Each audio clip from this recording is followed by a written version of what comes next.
भेजेंगे। धीरेन्द्र शास्त्री को औकात दिखा देंगे। वो तो सबका जानता है, इलू इलू जानता है। किसी औरत को कह देता मैं तेरा इलू इलू जानता हूँ, किसी कह देता मैं तेरे बाप के, तेरे कई लोगों से संबंध है यार। भगवान राम को ही कहते, अभी तक तो मैं सोचता था राम के एक ही बाप है, दशरथ भरम ने सुना था, ये कहते हैं राम के 5 बाप हैं। अब बताइए, हम तो इनके यहाँ शोध होना चाहिए। रावण से इनकी डायरेक्ट बात होती है, टेलीफोन की सरकार बागेश्वर चला रहे हैं। बिल्कुल 100%। ये पीएम मोदी सीएम कौन है? ये फालतू की बकवास। संवैधानिक पद में जो मुख्यमंत्री है, जो गृह मंत्री है, जो केंद्र के मंत्री है, जो संविधान की शपथ लेते हैं और एक बाबा के नीचे बैठते हैं जी।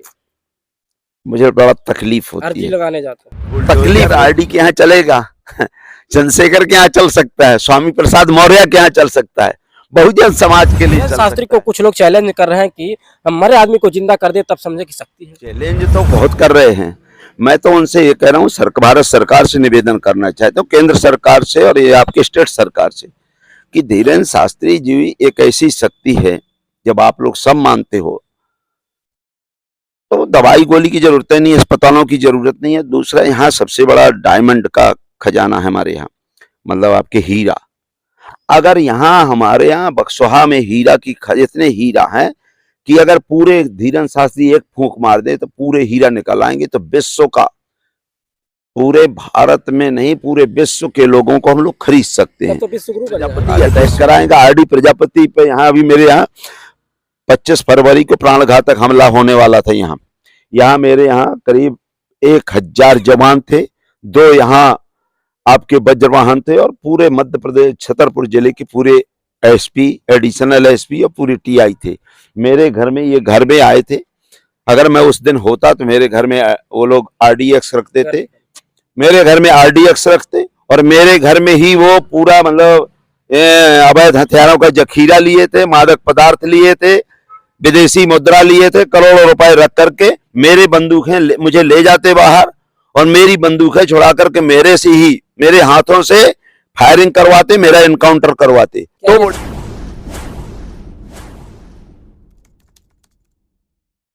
नमस्कार, मैं संजय अम्बेडकर, आप देख रहे हैं भीमराज दस्तक चैनल। इस वक्त मैं छतरपुर में मौजूद हूं। आपको पता ही होगा कि एक बड़ी सभा बुलाई गई है छतरपुर में। धीरेन्द्र शास्त्री के भाई के खिलाफ बड़ा आंदोलन होने वाला है छतरपुर में। आज इधर चंद्रशेखर आजाद जी और स्वामी प्रसाद मौर्य जी आ रहे हैं, पूर्व विधायक आरडी प्रजापति के नेतृत्व में। सर, कैसा कार्यक्रम है, क्या है? आज मानवर कांसीराम जी की, जो हमारे परिवर्तन के नायक और बहुजन जनक मानवर कांसीराम जी की जयंती के उपलक्ष्य में मैं आदरणीय भीम आर्मी चीफ चंद्रशेखर जी आजाद को बुलाया, और एक बहुत बड़ी महापंचायत होने वाली है। क्योंकि बुंदेलखंड सबसे पिछड़ा इलाका है भारत का, मध्य प्रदेश का नहीं, और यहाँ सबसे ज्यादा पाखंडवाद, छुआछूत और गुंडागर्दी होती है।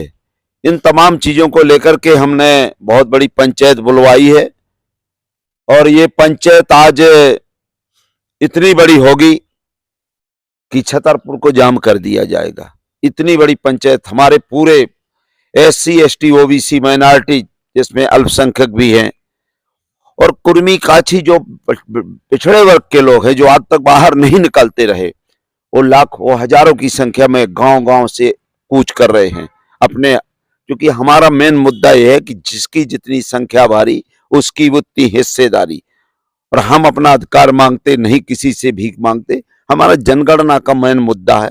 और जहां आपने बागेश्वर की बात कही, तो उसमें नकारा नहीं जा सकता है। देखो, ये तो अब एक सरकार, ये जो सरकारें चल रही है फॉर्मेलिटी है।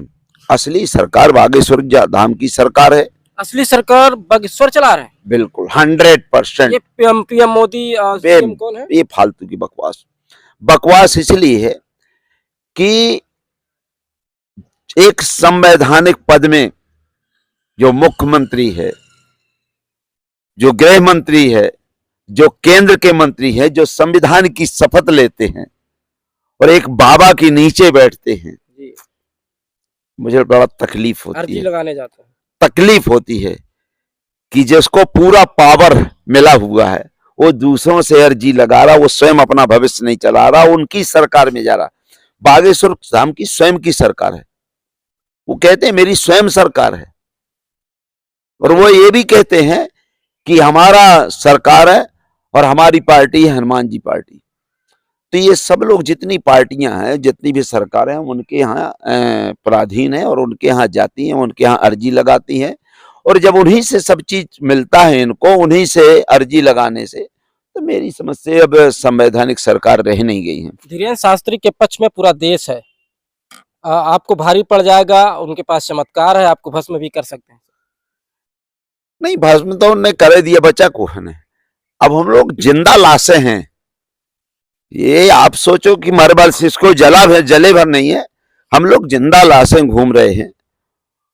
और हम तो चाह रहे भाई, अब जिंदा लाश घूमने से मतलब नहीं है, जब हम अपने बच्चों का कल्याण नहीं कर सकते, अपनी बहन बेटियों की इज्जत नहीं बचा सकते हैं, अपने अधिकार नहीं लग सकते, पढ़ लिख नहीं सकते, हम कलेक्टर, एसपी, डॉक्टर, इंजीनियर नहीं बन सकते, हम अपना संविधान नहीं मान सकते, हम अपने भाई को भाई नहीं मान सकते, तो मैं तो बिल्कुल ये चीज को मानता हूं कि आज जो सरकार चल रही है वो केवल मनुस्मृति के अनुसार सरकारें चलती हैं, और ये जो संविधान है संविधान के अनुसार नहीं। अगर संविधान के अनुसार चलती तो जो संविधान में सबके लिए निर्णय लिया जाता है, कोई एक दिन में 1 घंटे में छूट जाता है, चाहे जितना बड़ा अन्याय कर ले, और कोई आम चुरा के ले आए अपने पेट भरने के लिए, कोई रोटी ले जाकर भंडारा से किसी जगह चुरा ले, तो उसको जेल हो जाएगी। क्या आपके आंदोलन से जो है उसका भाई फिर गिरफ्तार होगा? अब ये तो मैं नहीं कह सकता, देखो सरकार उनकी गिरफ्तारी का तो सवाल ही नहीं उठता है। मैंने आपको पहले ही बता दिया, जिस सैया है कोतवाल तो डर काहे का। जब जिसकी ग्राउंड पे सरकार को ही आप गिरफ्तार करने की बात करेंगे, तो मैं तो इसको अतिशयोक्त मानता हूँ। जब सरकार ही है, सरकार को कौन गिरफ्तार करेगा? भाई राजा जो राजा रहते थे, और राजा से कहें राजाओं की फांसी की सजा कौन देगा? राजा स्वयं सजा देता है। अब हम उससे कहें नहीं उसको सजा, उसको देने वाला कौन है सजा?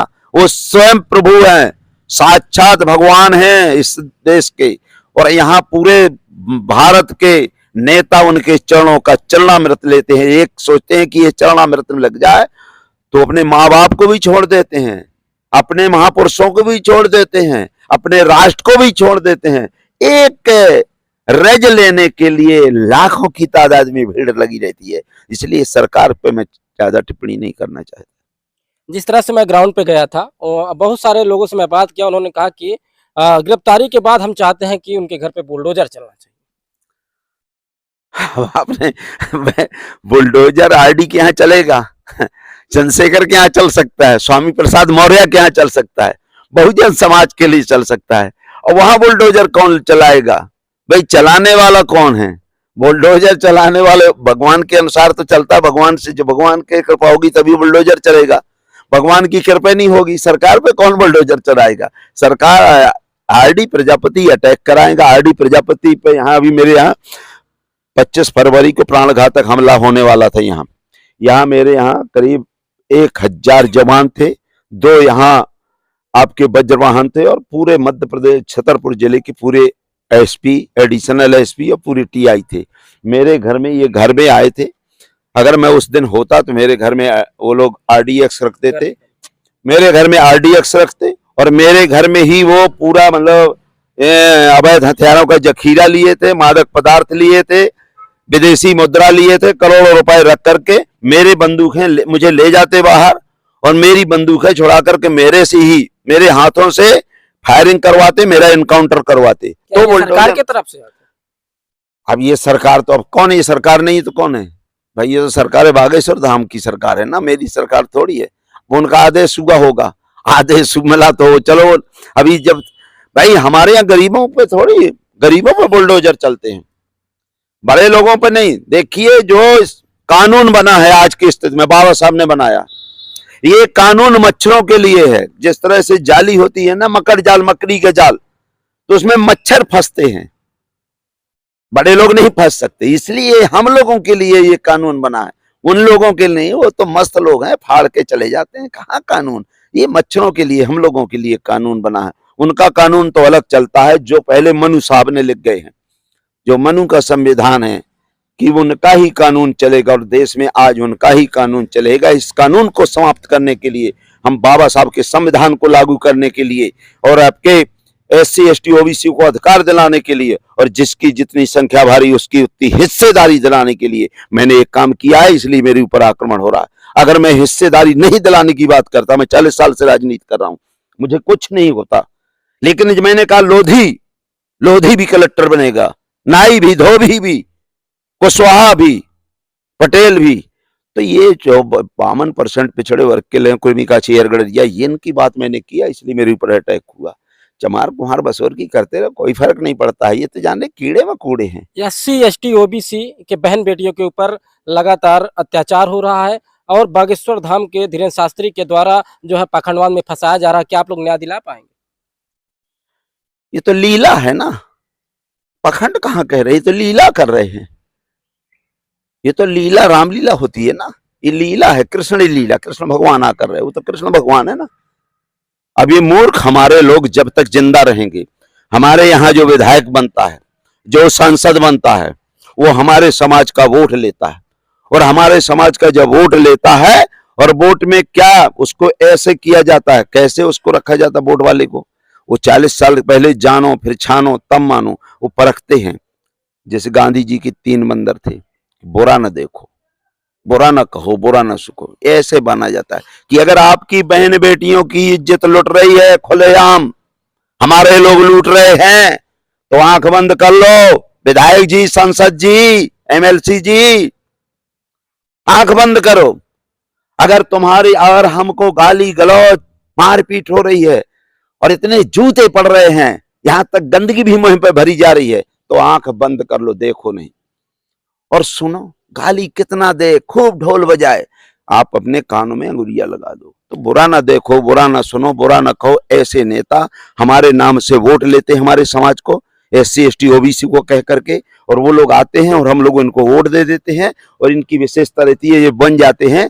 तो आज एक आदमी, पिछड़े वर्ग का आदमी, SC ST का आदमी लोकसभा विधानसभा में, हमारे 87 सांसद हैं SC ST के, हमारे 1058 विधायक है पूरे भारत में, एक व्यक्ति भी इस समाज की बात नहीं कर सकता। छतरपुर के अंदर विधायक रहे, मंत्री रहे, एक शब्द कह दें, जिनके वोट से बनते हैं उनकी बात नहीं करते हैं, क्योंकि उनको कहा जाता है कि बात हमारी करोगे तब टिकट देंगे। वो तो गुलाम है ना।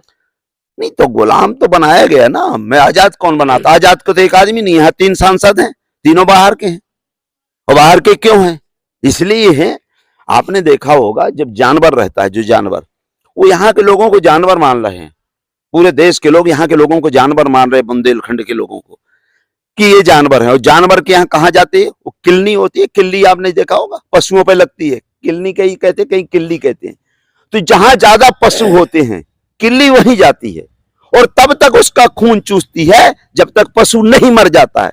तो यहाँ तीनों सांसद हैं, बाहर के हैं, और हम लोग हैं पशु, और जब तक हमारे शरीर में एक भी खून रहेगा, जब तक मौत नहीं हो जाएगी, तब तक के एक पशु, एक किल्ली हम पे लगी रहेंगी। तो ये बाहरी किल्ली है, ये हमारा खून चूसने वाले। धीरेन्द्र शास्त्री को कुछ लोग चैलेंज कर रहे हैं कि हम मरे आदमी को जिंदा कर दे तब समझे कि शक्ति है।